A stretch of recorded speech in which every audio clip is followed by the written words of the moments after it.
Hola a todos y todas. Continuando con esta modalidad virtual, el taller de macroscopía de ser humano y entorno, me toca exponer sobre el plexo braquial, su origen, los troncos, las ramas y las relaciones que guardan desde las raíces raquídeas dentro del saco dural, pasando por el agujero de conjunción, ya el nervio raquídeo, bifurcándose a la altura de la región anterolateral del cuello, en una rama posterior que va a ir a inervar a los músculos epizomíticos y a la región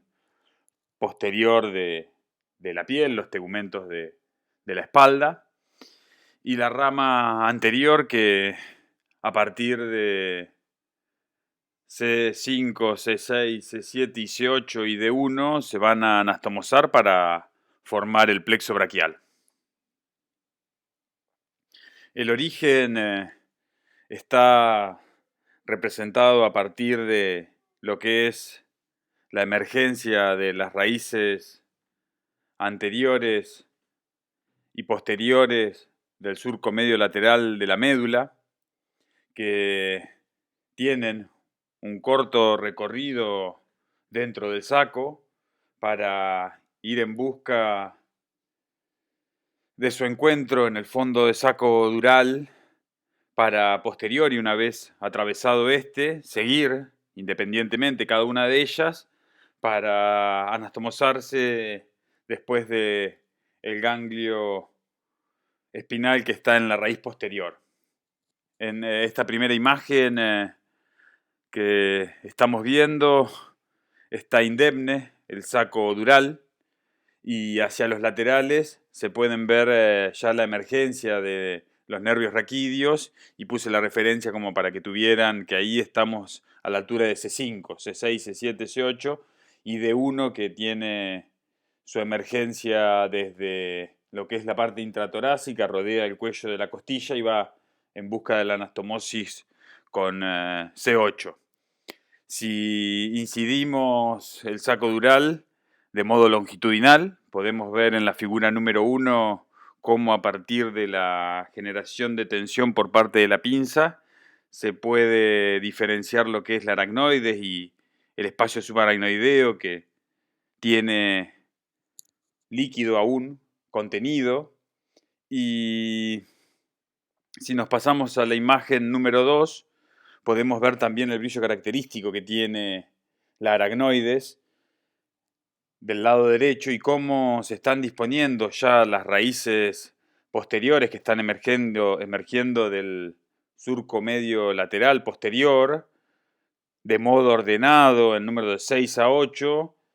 para ir en busca de su unificación para generar una única raíz que se va a terminar por anastomosar después de perforar el saco dural y de encontrarse a posteriori del ganglio espinal. En esta imagen se puede apreciar esa disposición regular, ordenada que tienen las emergencias de las raíces posteriores y cómo van en busca de la confluencia entre todas estas para formar una única raíz, un único nervio raquídeo junto con la anastomosis de las ramas anteriores. Si nos pasamos ahora al origen de estas últimas, lo que son las emergencias de los surcos medio laterales anteriores, podemos ver una disposición más irregular, no tan ordenada como las precedentes, en menor número, también tienen un menor diámetro. Acá nosotros estamos viendo en la imagen número 1 un corte también longitudinal de la duramade, retraída hacia derecha e izquierda con las pinzas, y podemos ver aún indemne la aracnoides, que fue replegada en la parte superior de la imagen para ver la emergencia de las vertebrales antes de formar el tronco de la basilar, que está remarcado con el círculo, del origen de las espinales, que se van a ir a anastomosar para después recibir los afluentes de las cervicales profundas, de las vertebrales, de las intercostales y de las lumbares. Si continuáramos el recorrido hacia descendente en esta imagen, llegaríamos a las emergencias de las raíces anteriores, que van a ir en busca de ese fondo de saco dural para perforarlo e individualmente continuar hasta anastomosarse con las posteriores. Podemos ver acá cómo están designadas las raíces posteriores y anteriores con la letra P y con la letra A y cómo están yendo en busca de modo individual, sin aún anastomosarse, en busca de ese fondo de saco para perforarlo y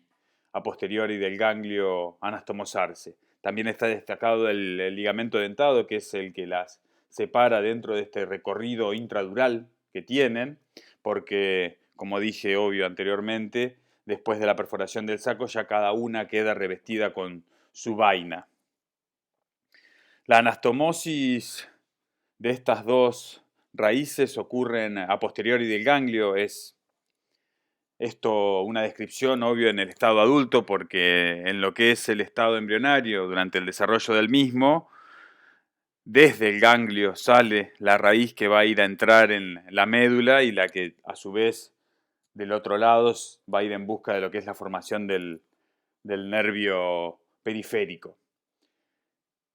En la imagen número 1 estamos viendo un preparado fetal que tendrá unos 8 meses aproximadamente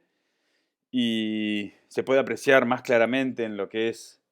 la parte de la derecha del preparado los ensanchamientos que tienen los nervios una vez dejada la médula en una distancia prudencial, que serían los ganglios espinales. En la imagen número 2, haciendo más zoom, ya se puede ver de una mejor manera estos ganglios, que son los que van a los que van a formar a posteriori el plexo braquial. Y si nos acercamos aún más, ahí ya se puede apreciar más claramente la incisión de la dura madre, es decir, que estamos viendo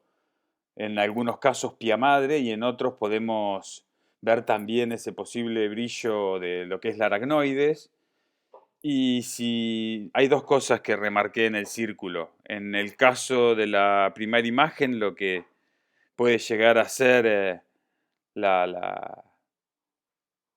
confluencia de las raíces, cómo las raíces están yendo en busca de anastomosarse, y en la de más abajo, cómo se puede ver que se le sacó el revestimiento de dura madre al ganglio y se ve ese ensanchamiento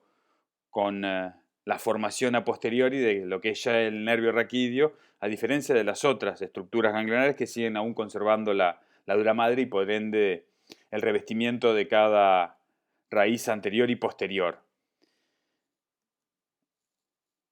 Si ya nos vamos, una vez que se anastomosaron y formaron el nervio raquídeo, este nervio va a ir en busca del agujero de conjunción para salir de lo que es el canal intramedular. Antes de esta emergencia hay una parte de estrechamiento de lo que son los senos osteodurales, donde la raíz queda comprimida por pasar entre lo que es el disco intervertebral y las estructuras de las carillas articulares posteriores. Este ensanchamiento a nivel cervical es no tan manifiesto, pero sí se va haciendo aún más ese estrellamiento y intentando estrangular, entre comillas, si es que esto se exacerba en el caso de lo que son las hernias discales, producir la compresión del mismo, es decir, que las patologías discales pueden traer una pronta reacción o manifestación de síntomas por este estrechamiento aún mayor que ocurre. Podemos ver acá lo que es la conformación del agujero de conjunción, lo que es esa parte indivisa de los elementos que están entrando y saliendo del agujero, lo que es el nervio raquídeo ya formado por la anastomosis de las raíces anteriores y posteriores, pero también acá está entrando la arteria espinal que se va a ir a bifurcar para generar las dos radiculares. Eso es lo que se señala con las flechas verdes, esa arteria que está acompañando el ingreso del nervio, pero bueno, también está saliendo los ramos comunicantes, también están saliendo los senos venosos y de este modo ya se termina por generar el paquete que nosotros acá en este caso lo vemos indiviso, pero bueno, si separamos cada una de sus partes más los linfáticos, podemos ver y describir cada uno de estos componentes. En la imagen número 1 también, si van al ángulo superior izquierdo, pueden apreciar el recorrido ya de la vertebral. La vertebral le va a dar ramas a la médula para ir a formar ese tronco de las espinales anteriores y posteriores. Y esta es ya una posible rama radicular que va a ir dependiendo de si se bifurcó o no, porque las radiculares ya lo que van a hacer es seguir a cada una de las raíces. El corte insinúa ya una parte de lo que es el agujero de conjunción hacia abajo, pero bueno, es para que vean también la dimensión de las estructuras. Fíjense en la imagen número 1 cómo después amplificándola llegamos a la número 2, en la cual vemos el saco dural que está abierto y el nervio ya raquídeo que tiene que estar dejando el agujero de conjunción. Ya esto es otro preparado que está cortado de modo sagital, en el cual pueden ver los agujeros de conjunción, la constitución de las partes que lo forman, también cómo se disponen en un distinto orden el ingreso, en este caso remarqué, de los vasos. En el anterior era en el polo inferior, el primero yendo de superior a inferior en el polo como póstero superior, el otro más en la parte medial anterior. Detalles que no tienen, obvio, relevancia para una formación general, ni tampoco para... Es un detalle de la anatomía que vale la pena ser resaltado cuando se pueden lograr, porque tampoco no siempre se logra. Ya en esta imagen podemos ver lo que es la diferenciación entre el crecimiento de la médula y la columna vertebral en su conjunto ósea, en donde al principio, si recuerdan la imagen, veíamos cómo las raíces se dirigían casi paralelas a los agujeros de conjunción, y a medida que se va quedando el crecimiento de la médula y se va extendiendo el de la columna, las raíces tienen que ir en busca de los agujeros de conjunción oblicuamente hacia abajo, hasta por último formar la famosa cola de caballo que va a ir a constituir el plexo lumbosacro. También en el fondo de la imagen podemos ver cómo estas raíces van a ir a formar el plexo braquial. Podemos ver los troncos primarios y otra imagen que redunda, pero ya acá también se ven los troncos primarios, el 5, el 6, el 7, el 8 y una parte del 1. Y también en el plano salen, obvio, desde los agujeros de conjunción. Se puede ver la vertebral, no están designadas las cosas ni remarcadas, pero bueno, son evidentes ahí en la parte posterior entre lo que son las raíces y las apófisis transversas de las vértebras, el recorrido que está haciendo la vertebral para ir en busca de los agujeros que están en dichas apófisis. Ya una vez que emergieron las ramas anteriores, después de su bifurcación de las ramas posteriores, se van a ir a formar los troncos primarios. Esos troncos primarios se forman por la anastomosis de C5 y C6, C7 queda sola. Si pueden ir siguiéndome viendo las líneas amarillas que están representando, obvio, la conformación del plexo braquial, desde arriba hacia abajo, C5 y C6 se anastomosan, C7 queda sola y sigue sola su recorrido, y C8 y D1 se anastomosan. Esos forman los troncos primarios que a su vez después se van a ir el 7 a bifurcar e ir en busca de lo que es el tronco primario para formar un tronco secundario del cual van a nacer el músculo cutáneo y una rama que se va a ir a anastomosar del otro tronco secundario para formar el mediano, que una rama se va a ir a anastomosar de C7 con lo que es el tronco primario inferior, y de ahí lo mismo, va a salir una rama que se va a ir a anastomosar con la precedente para formar el mediano, que es la línea amarilla que ustedes pueden seguir, el nervio amarillo que bien está en la parte media. Por encima está el músculo cutáneo perforando el córaco braquial y dándole una rama al bíceps, y por debajo del mediano va a quedar las ramas que van a formar el cubital, el braquial cutáneo interno y el accesorio, que se puede ver el cubital como acompaña el mediano, y ya el braquial cutáneo interno se ve solamente un corto periodo porque se hace superficial y el accesorio no se puede apreciar. Las relaciones que tiene el plexo braquial en su emergencia en la región anterolateral del cuello pueden ser descriptas desde las ramas más superiores hasta las ramas más inferiores. Esto es yendo de superficial a profundo, por eso ahí está la piel. Una vez que rebatimos la piel, se puede apreciar cómo está debajo el tejido celular subcutáneo, que también fue resecado, parte de lo que puede llegar a ser el músculo cutáneo del cuello. Y ya una vez entrada a esta región, lo primero que nos vamos a encontrar y lo que ustedes van a ver, que está señalado de esa manera, es el esternocleidomastoideo occipital, que está desde su inserción en el esternón y en la clavícula, yendo a su inserción en el occipital y la mastoide, atravesando de modo de diagonal esta región, y cómo se está formando a partir del lomo yoideo dos triángulos, uno superior y otro inferior. En el superior está remarcado lo que es el plexo cervical superficial,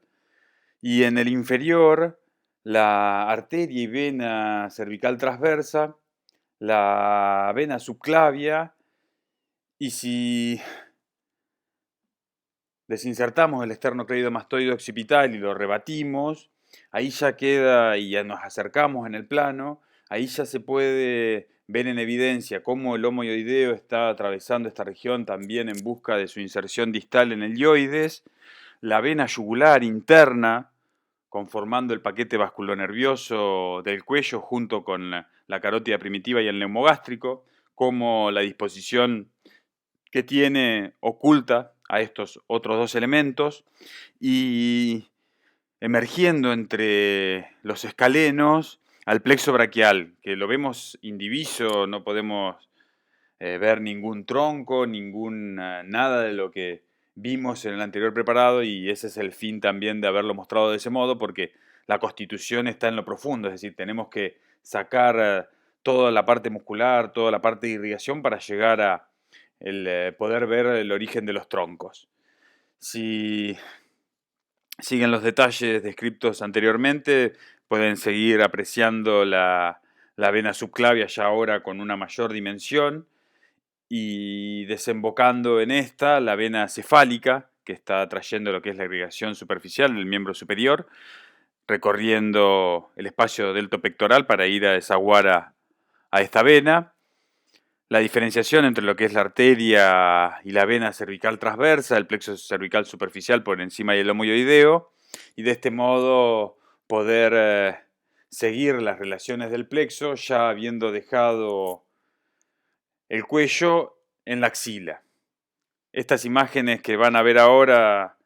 los puede llegar a desorientar, las puede llegar a desorientar si no tienen en cuenta el que estamos describiendo las relaciones del plexo braquial a nivel de sus troncos. También les sirve para repasar lo que es el callado de la aorta. Nosotros estamos viendo desde los pies. Es como si estuviéramos viendo un corte tomográfico. A la derecha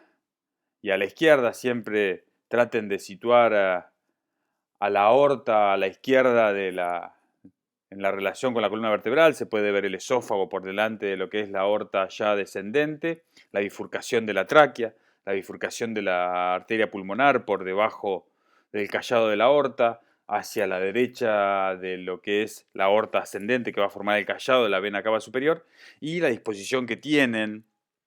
la entrada, perdón, en los cilios pulmonares, como son la arteria pulmonar, la vena pulmonar ¿cómo es? Y la bifurcación o el bronquio fuente. Si rebatimos el pulmón, la idea era que quedara el ápice pulmonar en evidencia con lo que es la relación del mismo con lo que es la parte del vértice de la cavidad torácica, y la flecha está designando lo que es la fosita suprarretroparietal, si pleural, perdón. Si nos acercamos y vemos bien en el fondo, se puede ver también en analogía la forma del ápice con lo que es la fosita. Y si disecamos, estamos disecando y hacemos una incisión sobre la pleura, podemos ver la diferenciación de lo que es ya habernos salido de la cavidad pleural. Y si seguimos haciendo la disección, nos vamos a encontrar con, en lo profundo de lo que es ese ápice, después de la disección de esos elementos, con el ganglio estrellado, que es el tercer ganglio de la cadena cervical simpática, el cual tiene una relación con las funciones cardíacas y también emite anastomosis a, a los troncos que forman el plexo braquial. También de esa asociación es la sintomatología que a veces se puede asociar con los infartos y lo que es el dolor en el brazo izquierdo. Hacia la derecha del ganglio estrellado se ve la arteria intercostal superior, que va a dar las primeras ramas de las intercostales,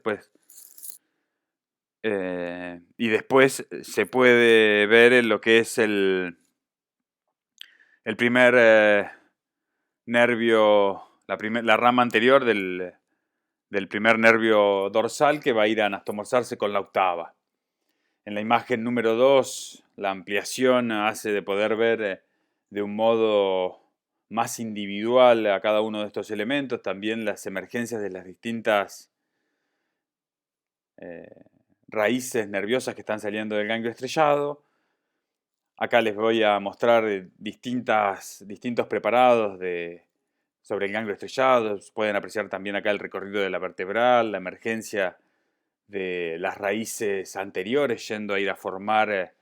la raíz anterior, que se va a ir a anastomosar con la posterior, la emergencia de lo que son los troncos primarios del plexo braquial, y el ganglio estrellado, como en la primera imagen no se puede ver o apreciar de modo más concreto, sí así después en la segunda, una vez rebatida la arteria subclavia, cómo queda en evidencia su ubicación. También los filetes nerviosos que están saliendo de este y acompañan a las arterias, se pueden ver cómo están dispuestos alrededor, un plexo nervioso alrededor de la arteria, esta relación que guarda con la parte cardiovascular. Y si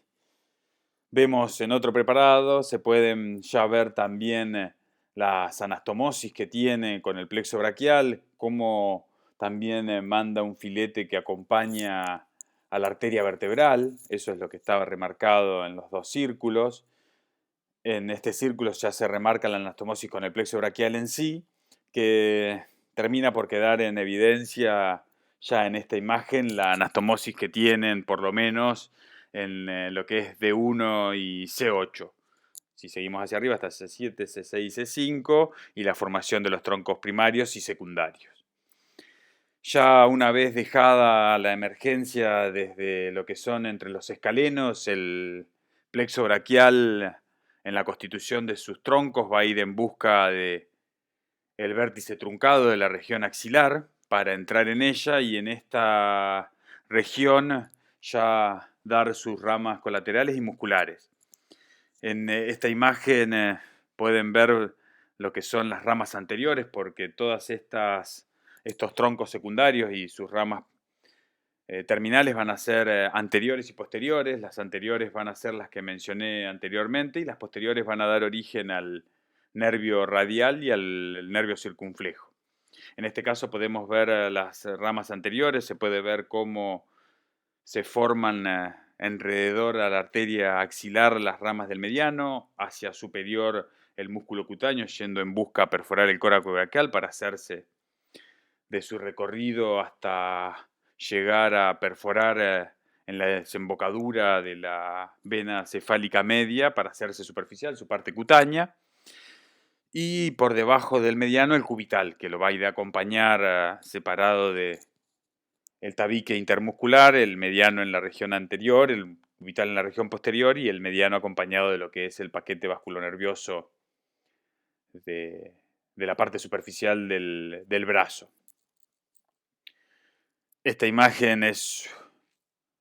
una vista de un tronco en el cual estamos viendo la pared anterior de la axila constituida por el pectoral mayor y el pectoral menor, que se puede ver si se rebate el pectoral mayor. Se ven también en la imagen número 1 las fibras nerviosas que están llegando a ellos, que son las fibras musculares, las ramas musculares del plexo. En la imagen número 2 se puede ver ya viendo cortado tanto el pectoral mayor como el menor, ya se puede apreciar el primer elemento vascular, que es la vena, y como si nos vamos a la imagen número 3 y empezamos a divulsionar estos elementos, se pueden ver no solamente la vena subclavia, sino también la arteria subclavia por detrás de esta, el mediano formándose por lo que son los troncos secundarios que están envolviendo a esta última arteria, por debajo del cubital, el músculo cutáneo también de vuelta yéndose en busca de perforar el coraco braquial, y se puede apreciar ahí un ramo, me parece que lo tengo en duda si es arterial o nervioso o venoso, del nervio circunflejo que va a ir en busca de lo que es el cuadrilátero de Belpo, para hacerse de este modo circundar todo el cuello del húmero y atravesar en relación con lo que es la cápsula articular del escápulo humeral y inervar toda esta región. Por debajo podemos ver en el extremo inferior hacia interno el nervio cubital que va a ir a acompañar como la relación descrita anteriormente. En la imagen número 1 vemos el cubital y el medial, cómo se diferencian. Se tuvieron que sacar las aponeurosis, por eso no se puede apreciar esta división que tienen en su recorrido en el antebrazo. En la número 2, en otro preparado, se puede ver la proximidad que tienen la rama del mediano y la rama del cubital. El mediano cómo va acompañado de lo que es el paquete vasculonervioso de la humeral superficial, la profunda va a ir a acompañar al nervio radial. Y en la imagen número 3 se pone en evidencia esta separación que tienen el nervio cubital del nervio mediano por el tabique intermuscular, que divide lo que es la región anterior de la posterior, los músculos flexores o flexosupinadores de los músculos extensores. Y en la parte superior el tabique intermuscular está dividiendo de este modo y se puede apreciar hacia la parte anterior ya el nervio radial, que habiendo perforado dicho tabique va a ir en busca de su emergencia por debajo del supinador largo. Estas imágenes, discúlpenme, redunda en la primera, lo que es la emergencia desde el escaleno anterior, se ve el nervio frénico por arriba del mismo, se ve la arteria carótida primitiva, se sacaron las yugulares porque si no se tendría que ver antes que estos. También se puede insinuar ahí un nervio que puede ser el neumogástrico que está por debajo de la carótida primitiva, pero no importa, la subclavia yendo en busca de la axila para transformarse en axilar, los troncos y también la separación entre lo que son las ramas anteriores y ramas posteriores que se describen en la segunda imagen,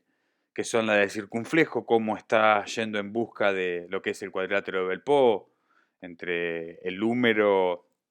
el redondo mayor y la porción larga del bíceps. De este modo se genera ese cuadrilátero que va a ir acompañado con su arteria y su vena al nervio, que va a tener la relación descrita anteriormente con la cápsula para tener eso en consideración ante una posible lesión o ruptura de la misma. Y el nervio radial, como después de la bifurcación del axilar, en dar las ramas superficiales y profundas,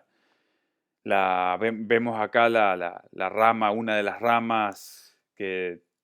a posteriori va a ir a acompañar al radial, que se va a hacer posterior y va a tener su recorrido con también este paquete vasculonervioso profundo. Va a atravesar lo que es el mal llamado canal de torsión del húmero. Acá se puede ver en la imagen número 1 más distantemente, pero sí la formación tanto hacia interno del cuadrilátero de Belleville como el triángulo de Avenida Gutiérrez hacia la derecha, que es el que está atravesando el nervio junto con la arteria y la vena humeral profunda. Y la desembocadura, porque el braquial cutáneo interno ya se hizo superficial en el orificio de perforación de la